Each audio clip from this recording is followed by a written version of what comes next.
រាជសារមួយច្បាប់ធ្វើឲ្យបារាំងជួយកម្ពុជាទារទឹកដីពីសៀមវិញបាន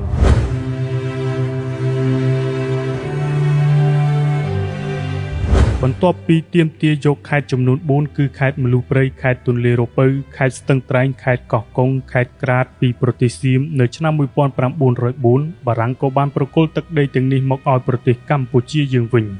ក៏ប៉ុន្តែនៅមានទឹកដីមួយភាគធំទៀតដែលស្ថិតនៅក្រោមការកាន់កាប់របស់សៀមនៅឡើយដូចជាខេត្តបាត់ដំបងខេត្តសៀមរាបនិងខេត្តសេរីសោភ័ណ្ឌឬស៊ីសុផុនពលគឺពួកសៀមវាកាន់កាប់ទឹកដីទាំងនេះតាំងពីសម័យអភ័យវង្សបែន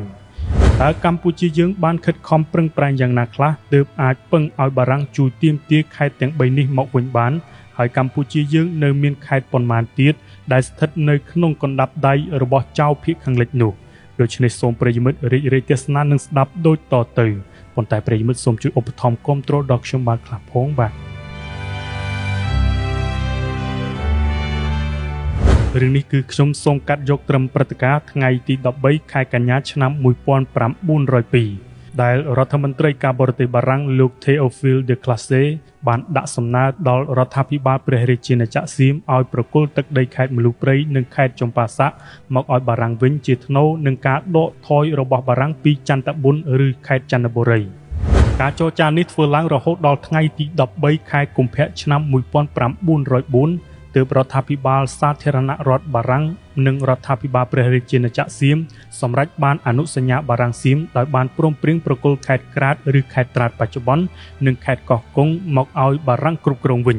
គេហៅអនុសញ្ញានេះថាអនុសញ្ញាបារាំងសៀមឆ្នាំ1904អនុសញ្ញាបារាំងសៀមឆ្នាំ1904នេះបង្កើតឡើងដើម្បីបញ្ចប់នៅភាពចង្អៀតចង្អល់និងបង្កើនទំនុកចិត្តរវាងបារាំងជាមួយប្រទេសសៀមនិងដើម្បីសម្រុះសម្រួលការលំបាកទាំងឡាយដែលបន្សល់ទុកមកតាមរយៈសន្ធិសញ្ញាចុះថ្ងៃទី3ខែតុលាឆ្នាំ1893យ៉ាងទៀតទឹកដីខ្មែរដែលប្រទេសសៀមប្រគល់មកឲ្យរដ្ឋាភិបាលបារាំងតាមរយៈអនុសញ្ញាឆ្នាំ1904នេះត្រូវបានរដ្ឋាភិបាលបារាំងប្រគល់ត្រឡប់មកឲ្យកម្ពុជាវិញតាមរយៈប្រកាសលេខ128របស់រេស៊ីដង់ជាន់ខ្ពស់នៅប្រទេសកម្ពុជាដែលមានកាលបរិច្ឆេទចុះថ្ងៃទី27ខែធ្នូឆ្នាំ1904និងបង្កើតឲ្យមានឡើងនៅព្រះរាជប្រកាសលេខ39របស់ព្រះករុណាព្រះបាទសម្ដេចព្រះស៊ីសុវត្ថិព្រះមហាក្សត្រនៃព្រះរាជាណាចក្រកម្ពុជាយើងនៅថ្ងៃទី5ខែវិច្ឆិកាឆ្នាំ1906ព្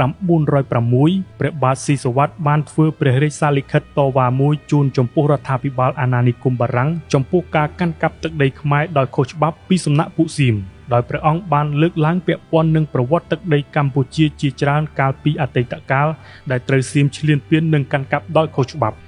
សេចក្តីក្នុងព្រះរាជសារលិខិតនោះមានដូចតទៅយើងបានទទូចលើកម្រិតព្រំដែនធម្មជាតិដែលមានពីមុនរបស់ព្រះរាជាណាចក្រខ្មែរដែលធ្លាក់ទៅក្នុងការឈ្លានពានរបស់ជនជាតិសៀម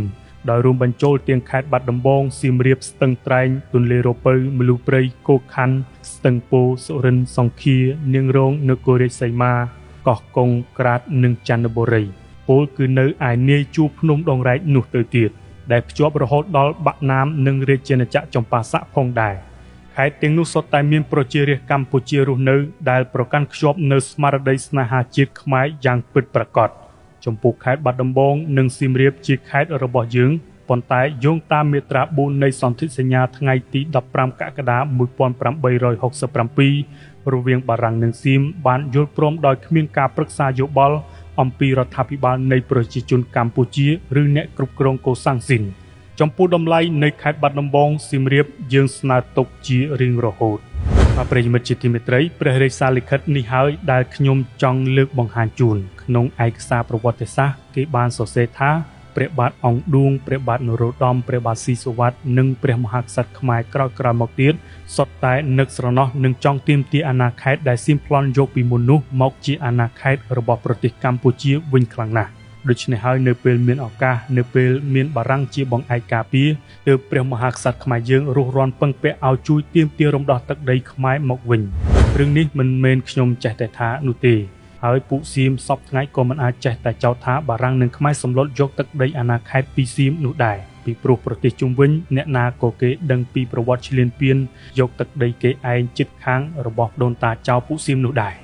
ខ្ញុំសូមបន្តថាតាមរយៈព្រះរាជសារលិខិតរបស់ព្រះបាទស៊ីសុវត្ថិព្រះមហាក្សត្រខ្មែរខាងលើនេះហើយធ្វើឲ្យរដ្ឋាភិបាលបារាំងដឹងពីប្រវត្តិកាន់តែច្រើនគូផ្សំនឹងការស្រាវជ្រាវដឹងពីគ្រឹះវប្បធម៌អរិយធម៌ខ្មែរនាសម័យអង្គរសម័យមុនអង្គរក៏ដូចជាសម័យក្រោយអង្គរផងនោះព្រមទាំងផុសតាំងប្រាសាទសម្បត្តិបេតិកភណ្ឌជាច្រើនមហាសាលទៀតផងក៏បានជំរុញឲ្យមហាអំណាចមួយនេះបន្តការចរចាទាមទារទឹកដីពីប្រទេសសៀមបន្តទៀតរហូតឈានទៅបង្កើតបានសន្ធិសញ្ញាបារាំងសៀមចុះថ្ងៃទី23ខែមីនាឆ្នាំ1907សន្ធិសញ្ញាឆ្នាំ1907នេះតម្រូវឲ្យរដ្ឋាភិបាលសៀមរបស់ព្រះចៅជូឡាលង្កនឬរាមាទី5ប្រគល់មកឲ្យបារាំងវិញនៅទឹកដីខេត្តបាត់ដំបងសៀមរាបនិងស៊ីសុផុនឬសិរីសោភ័ណ្ឌបន្ទាប់មកខេត្តទាំងអស់នេះក៏ត្រូវបានថ្វាយមកព្រះករុណាព្រះបាទសម្ដេចព្រះស៊ីសុវត្ថិវិញតាមរយៈអនុក្រឹត្យរបស់អគ្គទេសាភិបាលឥណ្ឌូចិនចុះថ្ងៃទី23ខែធ្នូឆ្នាំ1907ទើបអាណាខេត្តភាគខាងលិចដូចជាបាត់ដំបងសៀមរាបសិរីសោភ័ណ្ឌបានមកជាអាណាខេត្តនៃប្រទេសកម្ពុជាយើងមកតាំងពីពេលនោះមកទោះបីនៅចន្លោះឆ្នាំ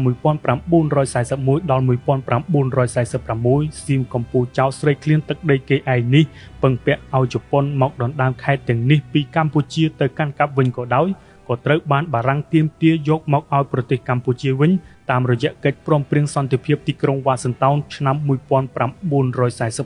1946